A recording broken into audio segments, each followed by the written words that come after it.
Hey everyone, welcome back. Seasonings and spices are some of the most important ingredients when it comes to making food, and especially within the Latino community, right? We use sazon, adobo, y sofrito, and so our next guest decided to make an organic and healthy line of sazon, adobo, y sofrito for all to incorporate into their dishes. And joining us to tell us more, we welcome Loisa, co-founder, Scott Hattis, and Loisa Partner, head chef and educator, Yadira Garcia. Hello and welcome. Hello. Hi. So inquiring minds wants to know, first of all, where the name Loisa came from and how you got into this business, Scott Hattis. Yeah, so the name Loisa it's sort of an homage to the Loisaida. So my wife and I lived in that area when we started the business. But the business itself came from really a need we felt in our home and figured many others shared. My wife's Dominican. The co-founder in the business is named Kenny Luna. He's Dominican and Peruvian. He's from the Bronx originally. And we were all close friends and just had this shared realization that, these foods and flavors were so important in our homes, yet nothing on shelves and stores was really speaking to the future of our homes, which was one that we wanted to be conscious of the ingredients, conscious of health, conscious of not only the products we're buying, but the businesses that are making them. So we really took it upon ourselves and just started saying, what can we do here? Flavor is the heart of the cuisine and the culture. I've learned that from cooking for 15 plus years with my wife. And so we started with sazon and adobo, and we worked to create better versions of them using only organic spices and sea salt. And we got to a pretty good place. We started introducing them to the world, and one thing led to another, and now here we are. And here we are with your chef, your head chef and educator, Yadira Garcia, who I understand you had some health issues, which led you to learning about supplementing the ingredients that go into these spices. I did. I'm a trained natural food chef, but first and foremost, I'm a Latina from the Bronx, first generation here. My family's from the Dominican Republic. And I had some health issues in college after an accident. And I had really high cholesterol, high blood pressure. I was gaining a lot of weight. But then I thought about my great grandmother being 99 years old. And we had to drag her out the sugarcane fields. Y estaba durita, she was hard. And I was like, wait a minute. There was something in the food, something about what she was doing. Whereas I was eating what I call that sad standard American Dominican diet. And I was like, I need to take it back to the pilon. I need to take it back to the tostonera. I need to take it back to the ways that my ancestors used to make food. And it really gave me a passion to reclaim ancestral knowledge, because monosodium glutamate and all these weird things did not grow on my abuela's farm, right? So it was just about taking back our foods to how it was really made. Our foods are naturally raw, vegan, organic, a lot of these fancy marketing names. So Loisa and I really combined on that passion to reclaim that knowledge, give it back to our community better than we currently have it, and to celebrate that joy in food and in community and help each other in the process. It's lovely. And so you heard what she said, right? She was like, oh, these trend-setting words. However, no, I feel you. I get it. I get it, because a lot of it is made from Mother Earth herself, right? You're just mixing it together. But the question becomes how does it get preserved, right? Because I'm assuming that certain ingredients are used for preservation. Well, I mean, I can speak to the spices that they're dried spices. They preserve themselves. I think a lot of other people or brands are adding things into those mixes that are truly unnecessary. Things like fillers or anti-caking agents, things like that are just in there to take up weight, right? They take up weight. They're cheaper than actual spices. And then you can sell a full jar of something for a lot greater profit, but that's to the detriment of the people eating those foods.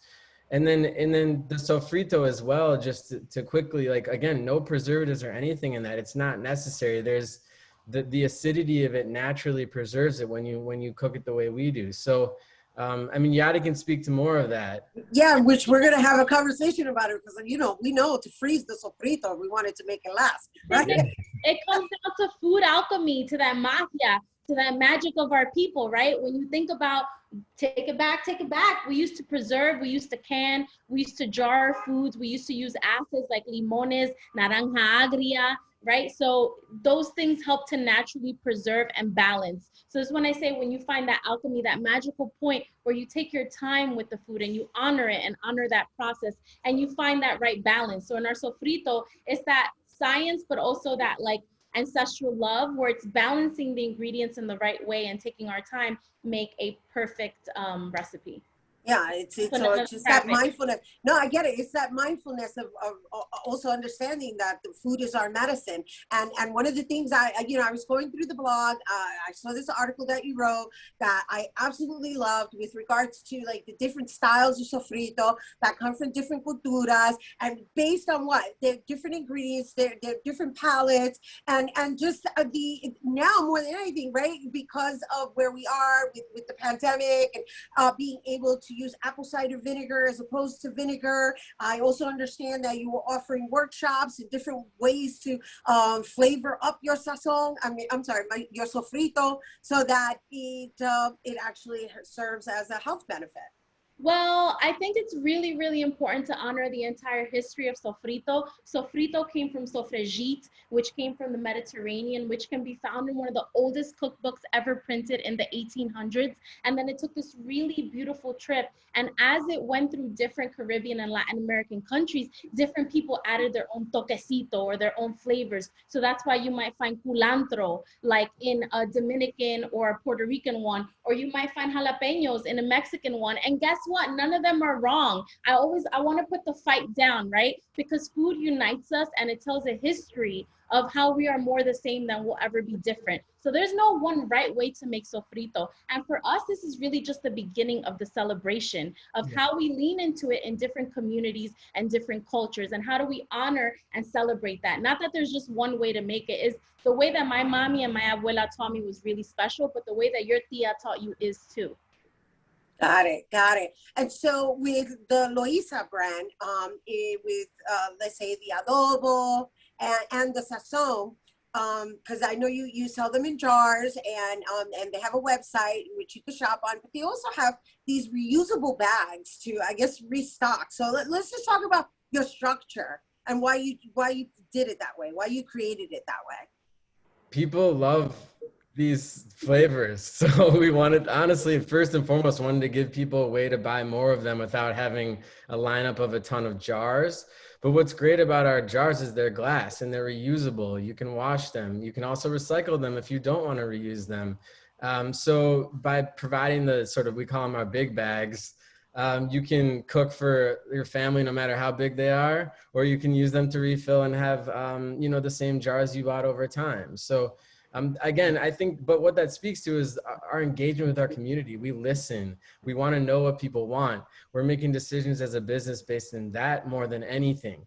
This is like we say, Loisa is a business built around and with the community, not around just the products, because what we have now is just hopefully a glimpse at what we will have in the future. And that is really based on what people want. And, that's really where all that came from. And right. And there's that. No, go ahead. Something I really love that I just have to point out as a Latina, you will go in the house, you open the butter jar, but there's sofrito inside of it, right? Or like you open something like the country crock and there's something else. So I absolutely love that, like our jars, that you can save them, that you can reuse them, because we're not telling you not to make your own sofrito, right? But it's just that convenience, because in the day that we live in now, going around picking up tajicitos or sourcing or doing all that stuff can be time consuming, but it's integrating us into your family and tradition, not taking away but adding in. Awesome. And also, there's that ecological consciousness because of the reusable glass as opposed to plastic, and then the refilling of it. And for your health too. Yes. Glass matters for your health as well. Yes, and it's important that we continue to have this conversation because we have climate issues, period. Sure. And Mother Earth is, we have to take care of her too. The same way she's feeding us, we have to take care of her as well, right? We're always thinking about better ways and ways to improve when it comes to sustainability and things like that. I think it's amazing. We're a super small business and we can make these decisions and these choices, right? These are all choices that we have. Every business has a choice. You know, that's the thing you realize when you're super small and trying to grow, is that if you can make something that's more sustainable and better quality than a super big business, that super big business is making a choice not to make those things if one person or two people here can make it. So that's something we're always trying to prove on. We'll always stick to that. That's a commitment. Well, thank you for bringing it here to our viewers, and thank you for operating with this level of consciousness and making sure that it's deliciously made, because that's what's most important. Absolutely. Thank you, Yadira, You're Scott, great. you guys, once again. Having us. Oh, thank you for being here. Yes, yes, mucho love, mucho amor. And oh, you guys, if you want to experience Loisa seasonings and spices, you can visit loisa.com. All right, don't go anywhere. Bobby C's Weekly Sports Roundup is coming up next.